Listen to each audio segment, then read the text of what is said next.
പ്രൊഡക്റ്റുമായിട്ട് ബന്ധമൊന്നുമില്ല. നല്ല കാണാൻ രുചികരമായ ഐസ്ക്രീമിന്റെ പല വേർഷൻസ് ആണ് ഈ സോഫ്റ്റ്വെയറിൽ ഉപയോഗിക്കുന്നത്. ഏതാണ് അതിന്റെ പേരുകളായി ഉപയോഗപ്പെട്ടിട്ടുള്ളത്? ലിനക്സ് ഉത്തരം ശരിയല്ല, ടീം ഡി. ഉബുണ്ടു ഉത്തരം ശരിയല്ല, ടീം ഇ.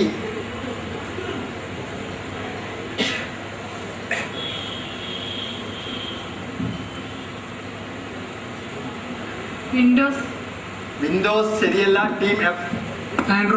ആൻഡ്രോയിഡ് ഉത്തരം ശരിയാണ്. പാലക്കാട് ഗവൺമെന്റ് വിക്ടോറിയ കോളേജിന് 5 മാർക്ക്. യഥാർത്ഥത്തിൽ ആൻഡ്രോയിഡ് എന്ന് പറഞ്ഞാൽ ലിനക്സിന്റെ മറ്റൊരു വർഷമാണ്. പക്ഷേ ഇന്ന് സ്വതന്ത്ര സോഫ്റ്റ്വെയർ രംഗത്ത് എക്കാലത്തെയും വലിയ ഹിറ്റായിട്ടുള്ള ഒരു സോഫ്റ്റ്വെയർ ആണ് ആൻഡ്രോയിഡ്. കാരണം ഇത് ഗൂഗിൾ മുന്നോട്ട് വെച്ച ഒരു സ്വതന്ത്ര സോഫ്റ്റ്വെയർ ആണ്. ഗൂഗിളിന്റെ വിവരപ്രകാരം ഇക്കഴിഞ്ഞ ഡിസംബർ 2001 കണക്ക് പ്രകാരം ഓരോ ദിവസവും 7 ലക്ഷം ആൻഡ്രോയിഡ് ഡിവൈസുകളാണ് ആക്ടിവേറ്റ് ചെയ്യപ്പെടുന്നത്. ഒരു ദിവസം 7 ലക്ഷം.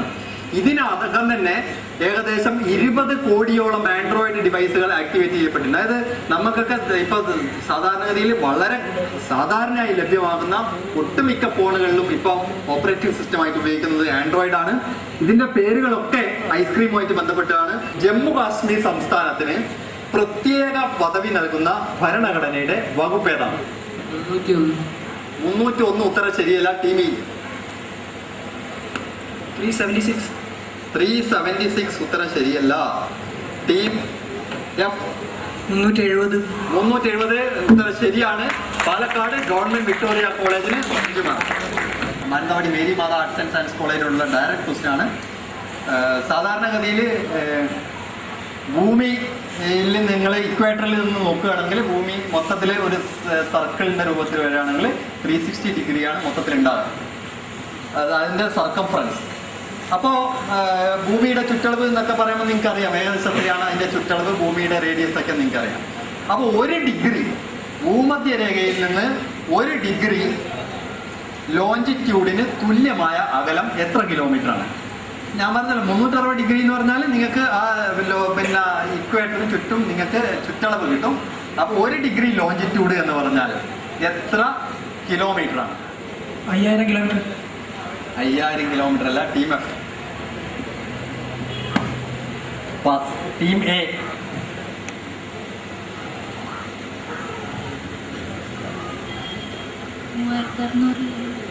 3600 കിലോമീറ്റർ ഇത്ര ശരിയല്ല, ടീം ബി.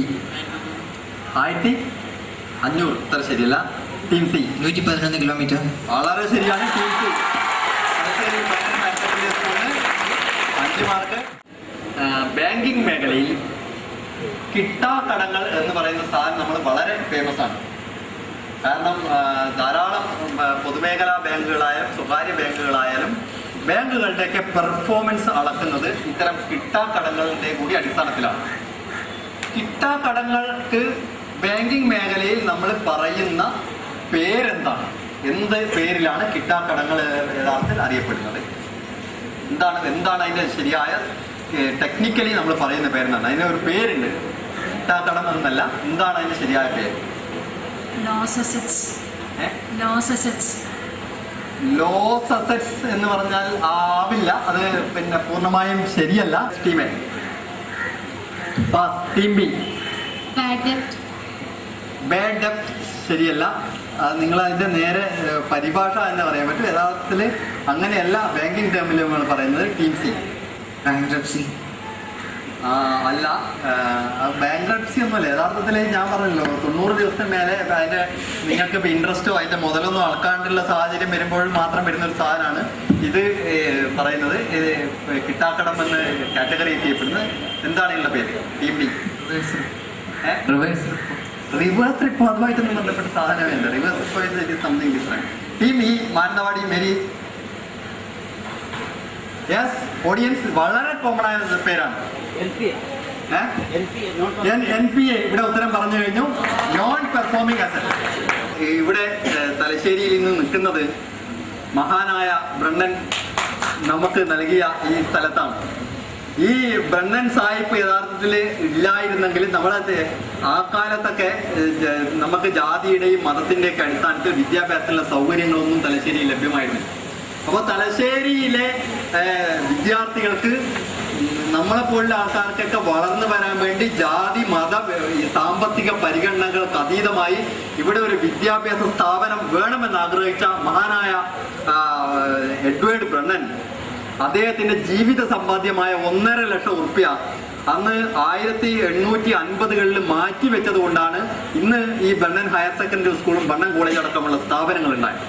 അപ്പൊ ചോദ്യം ഇതാണ്, മഹാനായ എഡ്വേർഡ് ബ്രണ്ണൻ അന്തരിച്ചത് ഏത് വർഷമാണ്? അപ്പൊ ഈ ബ്രണ്ണൻ ഹയർ സെക്കൻഡറി സ്കൂളിന്റെ പ്രാരംഭമായ ബ്രണ്ണൻ സ്കൂൾ ആരംഭിക്കുന്നത് ബ്രണ്ണൻ ഏത് കൊല്ലാന്നറിയോ?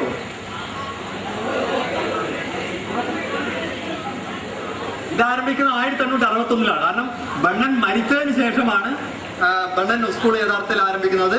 അദ്ദേഹത്തിന്റെ 1.5 ലക്ഷം രൂപ നമ്മൾ ഇന്നത്തെ 1.5 ലക്ഷം അല്ല, 1850-കളിലെ 1.5 ലക്ഷം രൂപയാണ്. ആ സമ്പാദ്യം കൊണ്ടാണ് ഉത്തര മലബാറിൽ തന്നെ ഏറ്റവും പ്രശസ്തമായ ഒരു വിദ്യാഭ്യാസ സ്ഥാപനം ആരംഭിക്കാൻ പറ്റിയത്. ഇനി 3 റൗണ്ട്, അതായത് മത്സരത്തിന്റെ പകുതി ഘട്ടം കഴിഞ്ഞിരിക്കുന്നു. കാഴ്ചയുമായി ബന്ധപ്പെട്ട ചോദ്യങ്ങളാണ്. അതായത് നിങ്ങൾക്ക് സ്ക്രീനിൽ കൊടുത്തിട്ടുള്ള ചിത്രവുമായോ അല്ലെ ശബ്ദവുമായോ ബന്ധപ്പെട്ട് കിടക്കുന്ന ചോദ്യങ്ങളാണ് ഉണ്ടാകുക. അതാണ് നിങ്ങൾ ഉത്തരം പറയേണ്ടത്. റുദാലി എന്ന് പറയുന്ന വളരെ പ്രശസ്തമായ ചിത്രത്തിലെ അതിമനോഹരമായ ഒരു ഗാനം.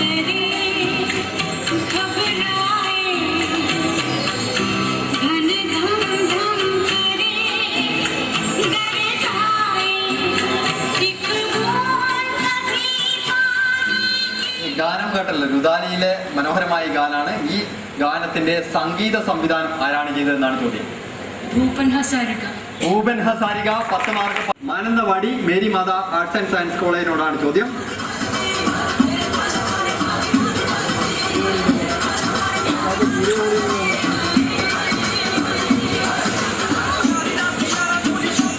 ഏതാണ് ഈ നൃത്തരൂപം? മലയാളികൾക്ക് അത്രയും പരിചിതമായ നൃത്തരൂപങ്ങൾ ഒന്നായി മാറിയിരുന്നു ഈ അടുത്ത കാലത്ത്. ഏതാണിത്?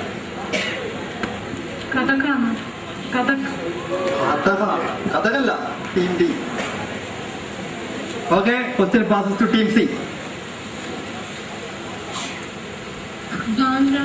ഭാംഗ്ര ഉത്തരം വളരെ ശരിയാണ്. ഒരു എംബ്ലമാണ് കാണിക്കുന്നത്. നമ്മുടെ പവർ ക്വിസിന്റെ മുദ്രാവാക്യം നിങ്ങൾക്കറിയാം, ഊർജം സംരക്ഷിക്കൂ ഭൂമിയെ രക്ഷിക്കൂ എന്നാണ്. ഭൂമിയെ രക്ഷിക്കണമെങ്കിൽ കാലാവസ്ഥ വ്യതിയാനം എന്നുള്ള ആ പ്രശ്നം നമ്മൾക്ക് നേരിടേണ്ടതുണ്ട്. അപ്പോൾ എന്താണ് ആ എംബ്ലം, എന്താണ് പറയേണ്ടത്? ഞാൻ വേണ്ടതിലേറെ ക്ലൂ നൽകി കഴിഞ്ഞു. യെസ്, കോപ്പൻഹേഗനിലെ പരിസ്ഥിതി ഇത്ര ശരിയല്ല. Team C. അങ്ങനെ ഈ തരത്തിലെ ക്ലൂ നൽകാൻ പറ്റില്ല. കാരണം ലോഗോ കണ്ടാൽ തന്നെ യഥാർത്ഥത്തിൽ മനസ്സിലാവും എന്ത് ബന്ധപ്പെട്ടിട്ടാണെന്ന്. UN Conference for Climate Change PCC. UN Conference for Climate Change ഉത്തരം ശരിയല്ല. Pass. Team F. Pass. Team E. Audience ഇതാണ് കൈപൊക്കി നിന്ന് മൈക്ക് കൊടുക്കുക. എന്തുമായി ബന്ധപ്പെട്ടതാണ് ഈ എംബ്ലം? UNDP അല്ല. അല്ല. ഇനി ടീം സിയോടുള്ള ഡയറക്റ്റ് ക്വസ്റ്റ്യൻ ആണ്. ചിത്രം ശ്രദ്ധിക്കുക. ആ ചിത്രം നോക്കിയിട്ട് എന്താണ് അതെന്ന് പറഞ്ഞാൽ മതി.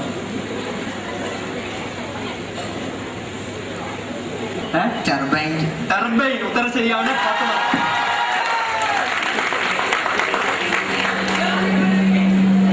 ടർബൈനുകൾ വൈദ്യുതി ജനറേറ്റിംഗ് സ്റ്റേഷനെ സംബന്ധിച്ചിടത്തുള്ള നിർണായക ഘടകമാണ്. അതിന്റെ ഒരു വീഡിയോ ആണ്. എങ്ങനെയാണ് ആ ടർബൈൻ പ്രവർത്തിക്കുന്നതിനെ സംബന്ധിച്ചുള്ള വീഡിയോ ആണ് നിങ്ങൾ സ്ക്രീനിൽ കണ്ടുകൊണ്ടിരിക്കുന്നത്. ഇനി ടീം ബിക്കുള്ള ഡയറക്റ്റ് ചോദ്യമാണ്. സൗത്ത് സുഡാനിലെ ദാരിദ്ര്യാവസ്ഥ വ്യക്തമാക്കുന്ന ഈ ചിത്രത്തിന് ഫോട്ടോ ജേർണലിസത്തിനുള്ള പുലിറ്റ്സർ പ്രൈസ് ലഭിക്കുകയുണ്ടായി. ഈ ചിത്രത്തിന്റെ ഫോട്ടോഗ്രാഫർ ആരാണ്? Jeff Laws. ഉത്തരം ശരിയല്ല. Team A. Pass. Team F Palakkad government Victoria college. Team E Mananthavady Mary Matha arts and science college. Pass. Team D Kevin Carter. Kevin Carter ഉത്തരം ശരിയാണ്. പത്രത്തിലടക്കം ഉള്ള ഒരു പ്രധാനപ്പെട്ട വ്യക്തിയുടെ പിന്നെ ഇന്നത്തെ പത്രത്തിലടക്കം വാർത്തയുണ്ട്. വ്യക്തിയുടെ ഫോട്ടോ ആണ് ഇതിൽ കാണിക്കുന്നത്. ഇത് ആരാണ്? ആ ടീം ഡിക്ക് എന്തായാലും കൊടുക്കാം. മരിയ റാണി എന്നാണ് പറഞ്ഞാൽ മരിയ റോണിയാണ്. എന്തായാലും സാരമില്ല, കാരണം ടീം ഡിക്ക് 5 പോയിന്റ്. ഇത് ഏത് ഉപകരണത്തിൻ്റെതാണെന്ന് പറയണം.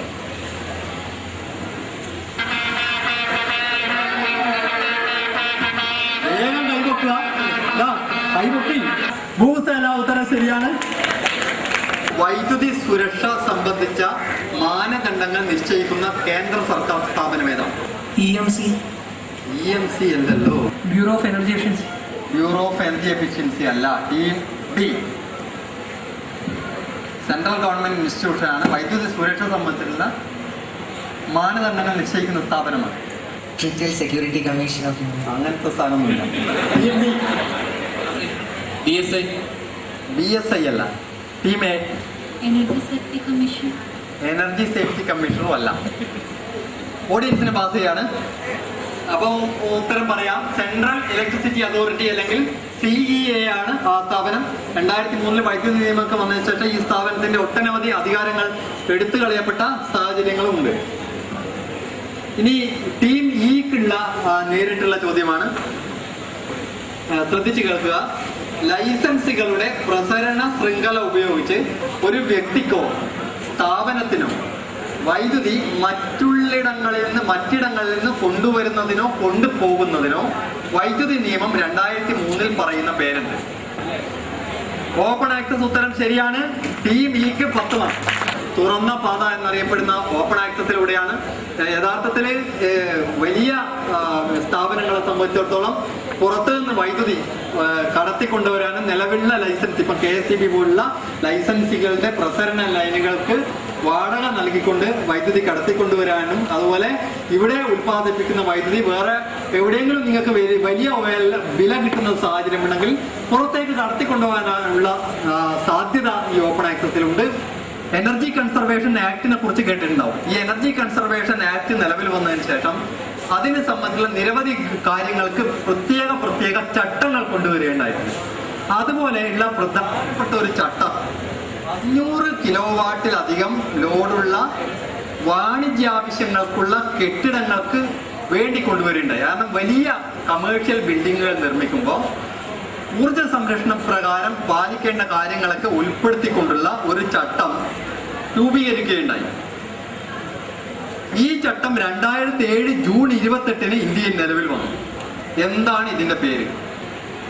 ടീം സി ECBC ഉത്തരം വളരെ ശരിയാണ്. അപ്പൊ എനർജി കൺസർവേഷൻ ബിൽഡിംഗ് കോഡ് എന്നാണ് അതിന്റെ പൂർണ്ണരൂപം. വലിയ കെട്ടിടങ്ങൾ, കാരണം പൊതുവെ വലിയ കെട്ടിടങ്ങൾ എനർജി കൺസർവേഷൻ ഓറിയന്റഡ് ആയി ധാരാളം കാറ്റും വെളിച്ചവും ഒക്കെ കിട്ടത്തക്ക രീതിയിൽ, അതുപോലെ പിന്നെ ഊർജ്ജ സംരക്ഷണം പരമാവധി ലഭിക്കത്തക്ക രീതിയിൽ പുറത്തുള്ള റിന്യൂവബിൾ എനർജി പിന്നെ അതുപോലെ സൗരോർജ്ജമൊക്കെ ഉപയോഗപ്പെടുത്തക്ക രീതിയിൽ നിർമ്മിക്കണം എന്നുള്ള ഉദ്ദേശത്തോടു കൂടിയാണ് ഈ ചട്ടം രൂപീകരിച്ചിട്ടുള്ളത്. ECBC എന്നാണ് ഇതിന്റെ പേര്. ടീം സിയോടുള്ള ഡയറക്റ്റ് ക്വസ്റ്റ്യൻ ആണ് ഈ റൗണ്ടിലെ 4ാമത്തെ ചോദ്യം. റെഗുലേറ്ററി കമ്മീഷൻ നിർദ്ദേശിച്ച പ്രകാരം KSEB നടപ്പാക്കുന്ന സ്റ്റാൻഡേർഡ് ഓഫ് പെർഫോമൻസ് പ്രകാരം പല സാധനങ്ങൾ നമ്മുടെ സർവീസുകൾക്കൊക്കെ എന്തെങ്കിലും കാലതാമസം ഉണ്ടായാൽ അതിന് പിഴ കൊടുക്കാനുള്ള വകുപ്പുകളൊക്കെ ഉണ്ട്. അപ്പൊ അതിന് പിഴ കൊടുക്കേണ്ട ഓരോ കാര്യങ്ങൾക്കും ചെയ്യേണ്ട കാലാവധി നിശ്ചയിച്ചിട്ടുണ്ട്. ചോദ്യം ഇതാണ്: ഇത് പ്രകാരം ഗ്രാമീണ മേഖലയിൽ വിതരണ ട്രാൻസ്ഫോമർ കേടായാൽ എത്ര സമയത്തിനകം മാറ്റി സ്ഥാപിക്കേണ്ടതാണ്? ഗ്രാമീണ മേഖലയിൽ, റൂറൽ മേഖലയിൽ ട്രാൻസ്ഫോമർ കേടായാൽ KSEB എന്നുള്ള ഈ റെഗുലേറ്ററി കമ്മീഷന്റെ സ്റ്റാൻഡേർഡ് ഓഫ് പെർഫോമൻസ് പ്രകാരം എത്ര സമയത്തിനുള്ളിൽ ഇത് മാറ്റി സ്ഥാപിക്കണം? 12 hours ഉത്തരം ശരിയല്ല. ടീം ബി 24 hours ശരിയല്ല. ടീം എ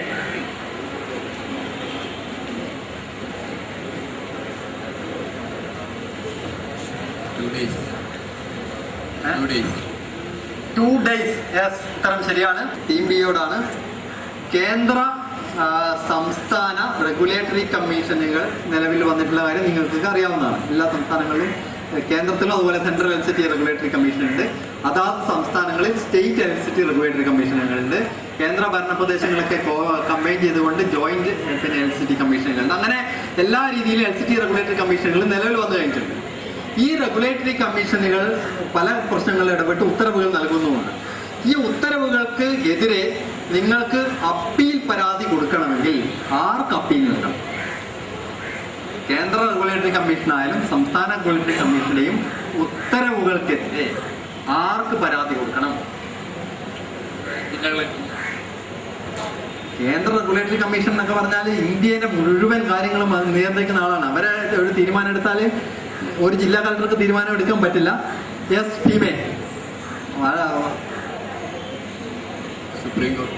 സുപ്രീം കോടതിയിൽ എത്തണമെങ്കിൽ ഈ ഇവരെ എടുക്കാൻ കേട്ടിട്ട് ഇവരെ അപ്പീൽ ചെയ്യണമെങ്കിൽ നിങ്ങൾക്ക് സുപ്രീം കോടതിയിലേക്ക് പോകാം.